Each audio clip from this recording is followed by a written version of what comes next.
Advanced pain clinic. నొప్పి మాయం, surgery దూరం. For appointments 9155515563.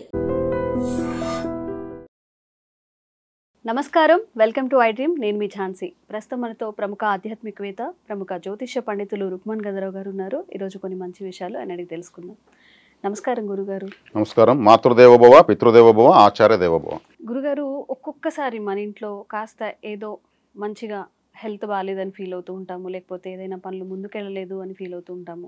అంటే ఏ పని చేస్తున్నా కానీ ఈ పని ముందుకెళ్ళట్లేదు, సగంలోనే ఆగిపోతుంది, ఏవో ఒక ఆటంకాలు వస్తున్నాయి అని చెప్తూ ఉంటారు.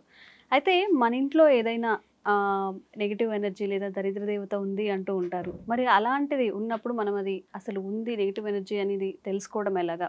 నెగిటివ్ ఎనర్జీ కాకపోయినా కానీ ఇట్లా ఏవైనా అన్ని పనులకు ఆటంకం కలుగుతున్నప్పుడు ఆ ఇంట్లో ఏదైనా పూజలు చేసుకోవచ్చా, లేకపోతే ఈ సిచ్యువేషన్ నుంచి బయటపడడం ఎలాగ?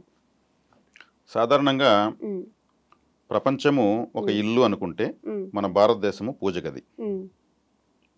ఇది సంస్కృతి సాంప్రదాయాలు నిత్యము పరిడవిల్లుతున్నటువంటి ఒక కర్మభూమి, దైవభూమి, జ్ఞానభూమి. ఇక్కడ ఉన్నటువంటి సాంప్రదాయాలు, సంస్కృతి ప్రపంచంలో ఏ దేశంలోనూ లేవు. ప్రపంచానికి జ్ఞానాన్ని ఎగుమతి చేస్తున్నటువంటి ఒక కర్మాగారం మన భారతదేశం. ఇక్కడ కుటుంబాశ్రమ ధర్మంలో భారతీయ మహిళ నిత్య అగ్నిహోత్రురాలు. అంటే నిత్య అగ్నిహోత్రురాలు అంటే అగ్నిని వెలిగిస్తూ ఉంటుంది. టీ పెట్టాలన్నా స్టవ్ వెలిగిస్తుంది, వంట చేయాలన్నా వెలిగిస్తుంది, నీళ్లు పెట్టాలన్నా వెలిగిస్తుంది, దీపం పెట్టాలన్నా వెలిగిస్తూనే ఉంటుంది. చాలా శక్తివంతమైనది భారతీయ మహిళ. వీళ్ళు గృహంలో ప్రధానం వీళ్ళే. వీళ్ళు శోకంతో ఉంటే ఆటోమేటిక్గా ఇక్కడ ఇంట్లో అన్ని శోకంలోకి వెళ్ళిపోతుంది. అందుకే స్త్రీలు కంటి నీళ్ళు పెట్టకూడదు అంటారు. మరి వీళ్ళని చక్కగా చూసుకోవాలి. అదే కాకుండా ఇంట్లో దరిద్ర దేవత ఉంటుంది అన్నారు కదా, ఇప్పుడు ఇంటికి ఇల్లాలే దేవత. మరి ముందు ఆమె శోకించకూడదు. మరి ఆమె శోకించకూడదు, తల్లి కడుపు చూస్తుంది ఎవరికైనా, భార్య జోబు చూస్తుంది. ఇద్దరు స్త్రీలే. అంటే సంపాదన లేకపోతే ఆ ఇంట్లో మగవాళ్ళకి విలువ ఉండదు. సంపాదించకపోతే ఆమె ఎక్కడి నుంచి అన్ని చూస్తుంది? సంపాదన బాగుండాలి. మరి సంపాదన రాలేదన్నప్పుడు దరిద్ర దేవత ఉన్నట్టే కదా, ఒకదానికి ఒకటి ఇంటర్లింకే కదా. కాబట్టి ఇక్కడ వచ్చే కాడికి ఇంట్లో ముందు స్త్రీలు వీళ్ళు పద్ధతిగా ఉండాలి, తర్వాత వీళ్ళకు సహకరించాలి. మగవాళ్ళు బయట నుంచి ఎవరో వచ్చినా కానీ కాళ్ళు కడుక్కొని ఇంట్లోకి రావాలి. కాళ్ళు అనేది శని గ్రహానికి సంబంధించినటువంటి మన అంగాల్లో, అంగ సాముద్రికంలో పాదాలు శనేశ్వరుడికి సంబంధించినటువంటిది. మరి కాళ్ళు కడుక్కొని నేరుగా రావడం వల్ల ఏమవుతుంది? శని ప్రభావం ఎంటర్ అయిపోతుంది. ప్రాచీన కాలంలో ఇంటి ముందు నీళ్లు పెట్టేవాళ్ళు, కడుక్కొని వచ్చి మళ్ళీ ఇంట్లోకి వచ్చేవాళ్ళు. అంటే మనము సమాజంలో ఎన్నో విషయాలు దాటుతూ ఉంటాం, తొక్కుతూ ఉంటాం. ఎవరో ఎన్నో ఉమ్మేస్తుంటారు, ఎన్నో అనవసరమైన పదార్థాలు ఉంటాయి. వాటిలోంచి వాళ్ళ యొక్క ఎవరైతే ఉమ్ముంటారో వాళ్ళ ప్రాణశక్తి పైకి లేస్తూ ఉంటుంది.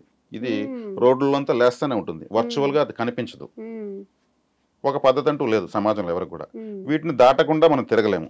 అప్పుడు ఏమవుతుంది? దాటినప్పుడు అది కనెక్టివిటీ అవుతూ ఉంటుంది, ఆ నెగిటివ్ ఎనర్జీ. అందుకు కాళ్ళు కడగాలి.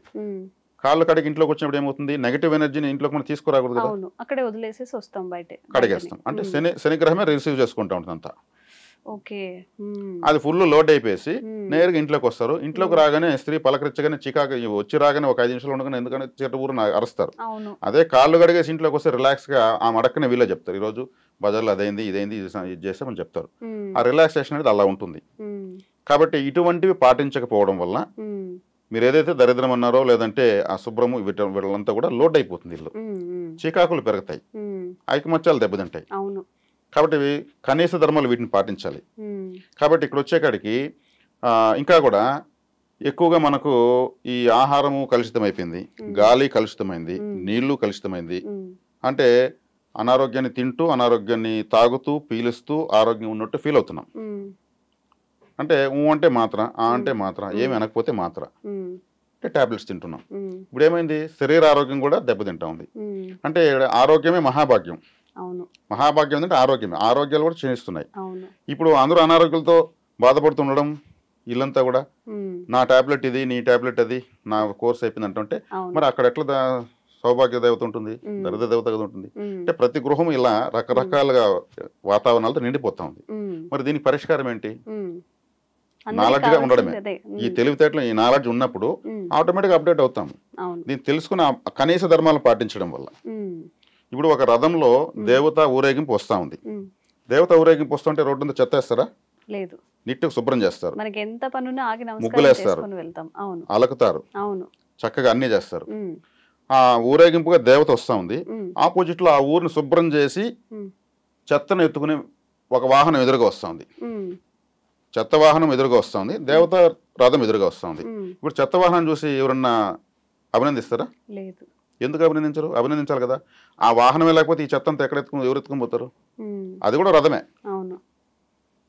ఇదేంది ఇది, దేవుడు వస్తామంటే ఎదురుగా వస్తుంది అనుకుంటారు, అసహించుకుంటారు కదా. అవును మరి అది ప్రతిరోజు ఆ నగరాన్ని శుభ్రం చేసే ఒక అద్భుతమైన రథం అదే. అవును. ఆ రథాలే లేకపోతే ఒక వారం రోజులు ఉమ్, దాని విలువ తెలుస్తుంది. అవును. అర్థమైందా? ఉమ్, కాబట్టి ఇక్కడ ఆలోచిస్తే ఉమ్, ఒక సంవత్సరానికి ఒక రోజు వచ్చే దేవతకు ఉమ్, ప్రతిరోజు వచ్చేటువంటి రథం చెత్తబండికి ఉమ్, విలువ ఉంది. ఉమ్, ఇక్కడ దరిద్రము అని మనం అన్నాము, కానీ అదే చెత్త ఇంట్లో కూడా మనం పెట్టుకోకూడదు. చెత్త బండిలాగా ఇంట్లో పెట్టుకోకూడదు, ఉమ్, ఓకే. ఉమ్, దేవుడి రథం ఎప్పటికప్పుడు లాగా శుభ్రంగా, పెట్టుకోవాలి. ఉమ్, శుభ్రత చాలా ఇంపార్టెంట్. ఉమ్, కాబట్టి ఈ శుభ్రత మానసిక శుభ్రత, శారీరక శుభ్రత, ఉమ్, పరిసరాల శుభ్రత. ఉమ్, గాంధీ మహాత్ముడు ఆయన ఉన్నప్పుడు ఒకసారి పాఠశాలకు ఉమ్, విజిటింగ్కి వెళ్ళాడంట, ఒక పాఠశాలను పరిశీలించేదానికి. ఉమ్, గాంధీ మహాత్ముడు శుభ్రంగా పెట్టారు, ఉమ్, ఎప్పుడు లేని క్రమశిక్షణగా ఉన్నారు. ఉమ్, ఉపాధ్యాయులంతా చక్కగా బట్టలు వేసుకుని ఈ రోజు మళ్ళీ మళ్ళీ చూసుకున్నారు. ఉమ్, పిల్లలందరూ చెప్పారు గాంధీ మహాత్ముడు వస్తున్నారు, ఈ రోజు యూనిఫామ్ రావాలి, ఉమ్, ఆయన ఎవరిని అడిగినా సమాధానం తడబడకుండా చెప్పాలి. ఇట్లా ప్రిపరేషన్ అయ్యారు. ఉమ్, ఉమ్, గాంధీ మహాత్ముడు పిల్లలంతా కూర్చొని ఉన్న తర్వాత ఇక్కడ ఎవరు చదువు చెప్పేది అన్నారు. ఉమ్, అందరూ ఆ ఉపాధ్యాయులు ఒకరికొకరు చూసుకున్నారంట. ఉమ్, చదువు చెప్పేవాళ్ళు ఎవరంటే, నేను సోషల్ స్టడీస్, నేను మ్యాథమెటిక్స్, ఉమ్, నేను తెలుగు, నేను సాంస్క్రిట్ ఇలా చెప్తున్నానంట. ఉమ్, అది కాదయ్యా, నేను అడిగి చదువు చెప్పేవాళ్ళు ఎవరు అన్నారంట. ఉమ్, మళ్ళీ అందరూ ముఖాలను చూసుకున్నారు. ఉమ్, మీరు చెప్పేది చదువు కాదు, ఉమ్, క్రమశిక్షణ, శుభ్రత, దేశభక్తి, ఉమ్, వీటిని గురించి బోధించేదానికి ఉపాధ్యాయులు లేడని అడిగాడంట ఆయన. ఉమ్, సోషల్ స్టడీస్ ఇవన్నీ చెప్తారు, ఉమ్, క్రమశిక్షణ లేకుండా ఇవన్నీ చెప్పించి వీళ్ళు దేశానికి ద్రోహులైపోతే ఏం చేస్తారు? ఉమ్, దేశభక్తిని చెప్పించేదానికి టీచర్ లేడా? ఉమ్, పరిసరాలు శుభ్రతగా పెట్టుకోవడానికి టీచర్ లేడా? ఉమ్, ఆరోగ్య శుభ్రతను ఎలా చూసుకోవాలి టీచర్ లేడా? ఉమ్, భవిష్యత్తుని ఎలా నిర్మించుకోవాలనే దానికి ప్రణాళికలు చెప్పేదని టీచర్ లేడా? అది ఆ టీచర్ లేకుండా ఈ టీచర్లు ఎందుకు అన్నాడంటే ఆయన. ఉమ్, ఆయన దేశ నాయకుడు కాబట్టి మహాత్ముడు అన్నారు అందుకే అని. ఉమ్, అంటే ఇక్కడ మనకు చివరికి వచ్చేకాడికి మన పరిశుభ్రత పైనే మనకు అన్నీ ఆధారపడి ఉన్నాయి, ఉమ్, అవును. అంతే కదా. ఉమ్, కాబట్టి మనం ఎంత శుభ్రంగా ఆలోచించగలుగుతామో మన జీవితం కూడా అంత శుభ్రంగా క్లెన్సింగ్ అవుతానే ఉంటుంది. ఉమ్, ఈ ఆలోచన విధానమే. అంటే ఎప్పుడు ప్రశాంతంగా థాట్స్ బాగుంటే మన రూట్స్ నెగటివ్స్ బాగుంటాయి, కాకుండా పాజిటివ్ థింకింగ్ లో వెళ్ళాలి దానికి అంటారు. అడిక్ట్ అవ్వాలి. ఉమ్, థాట్స్ బాగుంటే రూట్స్ బాగుంటాయి, మ్మ్. రూట్స్ బాగుంటే ఫ్రూట్స్ బాగుంటాయి. ఉమ్, థాట్స్ బాగాలేకపోతే అన్ని డ్యామేజ్ అవుతాయి. ఉమ్. మరి కొంతమంది ఎప్పుడు నెగిటివే అనుకుంటారు, వాళ్ళు ఎంత కష్టపడినా ఏ పని చేస్తున్నా ఇది జరగదేమో ఇది అవ్వదేమో అంటూ ఉంటారు. దానికి కూడా ఇదే కారణం అంటారా? ఖచ్చితంగా అదే కారణం. ఉమ్, వాళ్ళకి ఆ ప్రిపరేషన్ బ్రెయిన్లో దాన్ని తయారు చేసి వదిలేస్తుంటారు ఒక మిషన్ లాగా. ఉమ్, ఉమ్, ఏది ఎక్కువ కోరుకుంటే బ్రెయిన్ అదే తయారు చేస్తుంది. ఉమ్, పెటల్స్, ఎలిమెంటల్స్ అంతా ఉంటాయి, ఉమ్, ఉమ్, అవన్నీ తారుమారు ఉంటాయి. ఉమ్, వాళ్ళు బాధపడడానికి ఎక్కువ ఇష్టపడతారు. ఉమ్, నేను ఒక జోక్ వేస్తాను, ఉమ్, మీరు నవ్వుతారు. ఉమ్, సేమ్ జోక్ మళ్ళీ రెండోసారి వేస్తాను, మొదటిసారి నవ్వినంత నవ్వుతారా? లేదు మూడోసారి వేస్తాను, మళ్ళీ అంతే నవ్వుతారా? లేదు అంత నవ్వలేదు. ఐదోసారి వేసేకాడికి విసుగు వచ్చేస్తుంది. అవును. అదే నేను బాధ చెప్తాను మీకు, బాధలు ఉమ్, ఒక గంట సేపు వింటారు. ఉమ్, అంటే బాధను ఎక్కువగా రిసీవ్ చేసుకుంటున్నారు, సంతోషం తక్కువ రిసీవ్ చేసుకుంటున్నారు, ఉమ్. అంతే అంటే కదా. అది హ్యూమన్ నేచర్ కదా గురుగారు. Human ఇప్పుడు nature అందరూ అంటే- కూడా అట్లనే ఉన్నారు కదా. ఉమ్, ఈ వాతావరణము, సమాజంలో ఉన్నటువంటి ఈ దృక్పథాలు, ఉమ్, ఇవన్నీ మానసిక స్థితిగతుల్ని అలా అడిక్ట్ చేసేస్తున్నాయి. ఉమ్, ఎప్పుడు మన మనసే ఉమ్, మనకు బతుకు జీవనం జరిపించుకోవడానికి కారణమవుతుంది. ఉమ్, ఉమ్, మనం చక్కగా ఆలోచిస్తున్నామంటే జీవితం చక్కగానే ఉంటుంది. ఉమ్. మరి మనం ప్రశాంతంగా మన పని మనం చేసుకుంటూ మనశ్శాంతిగా ఉండాలి, ఒక మన లైఫ్ లో ఎదగాలి అంటే ఎలాంటి ఆలోచన విధానం ఉంటే మంచిది ఇప్పుడు ఇది మనకు ఎక్కడ కర్మాగారాలు దొరకదు, ఉమ్, ఏ షాప్లో దొరకదు. ఉమ్, ఎందుకంటే ఈ మనశ్శాంతే కరువు అయిపోయింది.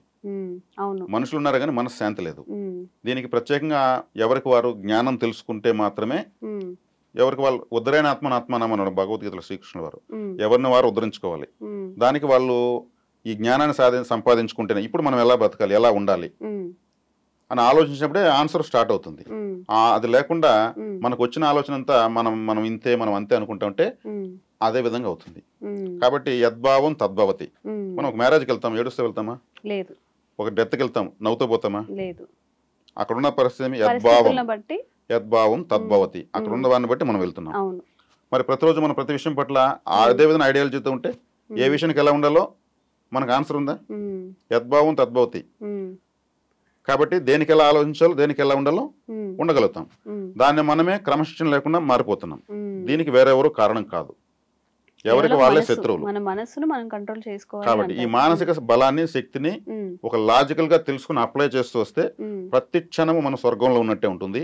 ఈ భూమి పైన ఇంకొక భూమిని మనం చూడొచ్చు, లేదంటే ప్రతి క్షణం నరకంగానే ఉంటుంది.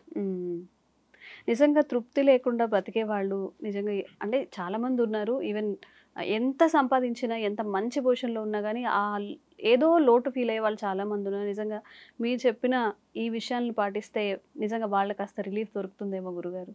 చాలా మంచి విషయాలు, అందరికి ఉపయోగపడే విషయాలు అయితే తెలియజేశారు. ధన్యవాదాలు. నమస్కారం.